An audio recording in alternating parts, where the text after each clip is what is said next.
दोस्तों, quad countries ने मिलकर मलाबार एक्सरसाइज करने का प्लान किया है और पता है कहां पर? साउथ चाइना सी में।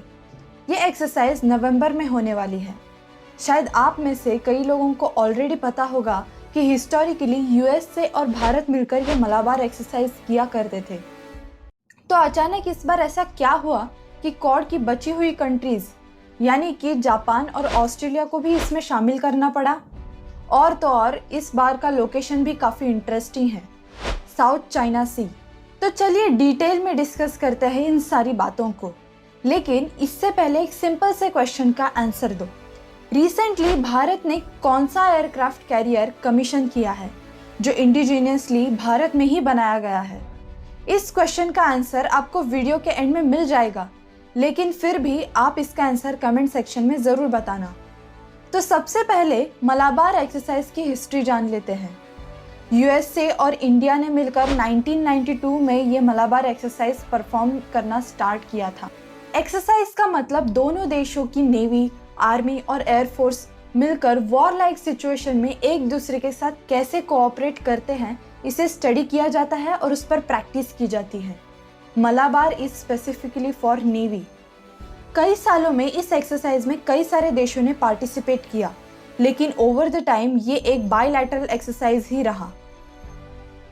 फिर 2017 में जाकर जापान और उसके बाद 2020 में ऑस्ट्रेलिया को इस मलाबार एक्सरसाइज का पार्ट बनाया, यानी कि अब क्वाड के चारों देश इस मलाबार एक्सरसाइज में पार्टिसिपेट करते हैं।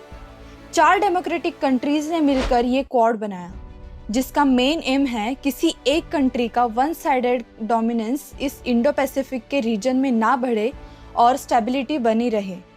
अब ये वन साइडेड कंट्री है चाइना। ये कहीं मेंशन नहीं किया, बट जो लोग थोड़ा सा भी जियोपॉलिटिक्स जानते हैं उन्हें आइडिया होगी कि ये चाइना को ही पॉइंट कर रहे हैं।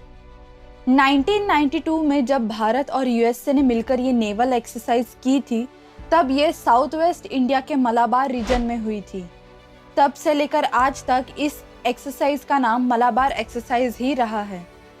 इस साल ये एक्सरसाइज नवंबर के 8 से 18 तक के बीच में की जाएगी, जो जापान के योकोसुका के कोस्टल रीजन में होगी।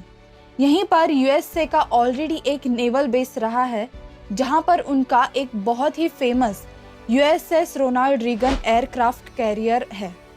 ये एयरक्राफ्ट कैरियर इस एक्सरसाइज में पार्टिसिपेट करेगा। इस बार इंडियन नेवी ने तय किया है कि हमारी तरफ से एक स्टिल्थ फ्रिगेट, एक anti submarine warfare stealth corvette और इसी के साथ एंटी सबमरीन वॉरफेयर एयरक्राफ्ट इस एक्सरसाइज का हिस्सा होंगी। पिछले कई सालों में इस पूरे इंडो पैसिफिक के रीजन में चाइना का एग्रेशन बहुत ही ज़्यादा बढ़ चुका है। ये जो आप सी देख रहे हैं उसका नाम साउथ चाइना सी है।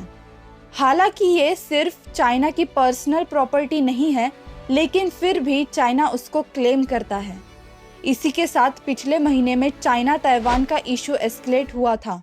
तब चाइना ने इसी रीजन में बहुत सारी बैलिस्टिक मिसाइल्स फायर करी थी। इसी चाइनीज एग्रेशन को काउंटर करने के लिए क्वाड ने बहुत ही स्ट्रैटेजिकली ये जगह चुनी है। अब आते हैं हमारे क्वेश्चन पर। रिसेंटली इंडिया ने आईएनएस विक्रांत को कमीशन किया है। ये एक इंडिजिनियसली यानी कि पूर्णतः भारत में बनाया हुआ एयरक्राफ्ट कैरियर है।